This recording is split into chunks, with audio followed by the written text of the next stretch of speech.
weird wearing a name tag for this job because every once in a while someone starts talking to you and they make a point to state your name.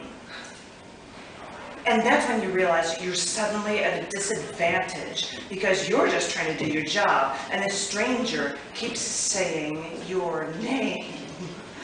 And they say your name like that it sounds like they're just broadcasting it to the world.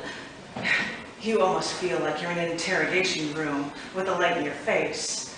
And they already know your name.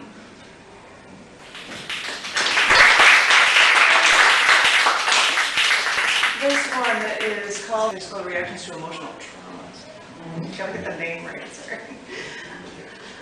When I was in college, I had pain in my joints, in my legs, my back, my wrist, and I was taking medication for arthritis, even though there was no proof of having arthritis, and it was never found in my bloodstream. So I went to my parents' house for a 3-week rest from school, and I realized that my pain might have been caused by, not by having arthritis, but by personal stressors. So I decided then and there to change my life, and I stopped taking the strong medications, and after a month, the pain went away. So, since then, I've always thought that emotional problems can always manifest themselves as physical pains.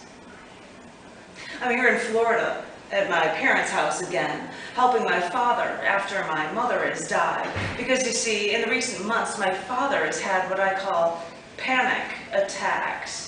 And he hates the idea of being alone, and I'm not sure, but this might have started only when my parents found out that my mom had leukemia. Because after they've been married for 55, 56 years, he's used to having mom around and doesn't want to be alone. I've also found that in recent months, he's had to use an inhaler because he loses his breath and he needs something, anything, to help him catch his breath again. Well, I'm here with Dad now for another week before I go back to my husband, and after I leave, Dad will be alone in the house. He can't handle this. He needs to know he's not alone. He needs to know that there's someone around, even if they sleep in another room. He just doesn't want to be alone.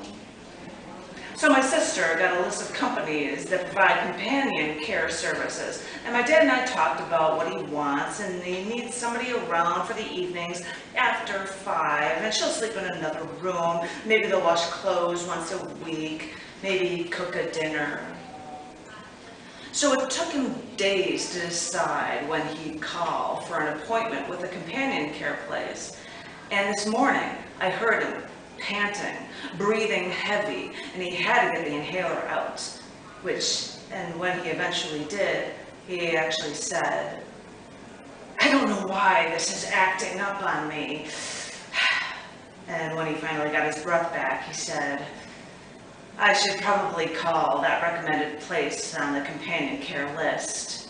So we asked for the list, and it clicked in my head how you could see another example of how physical traumas could actually result from emotional traumas.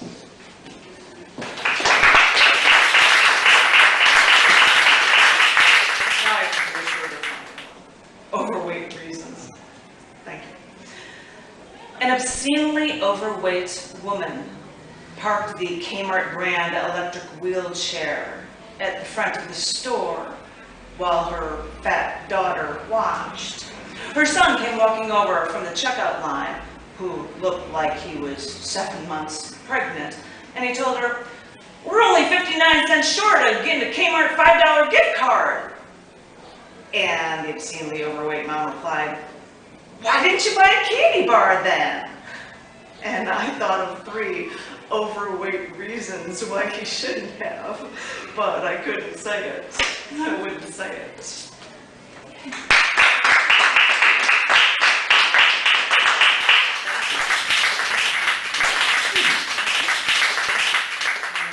I might have heard this, but to quote Robin Williams from Dead Poets Society,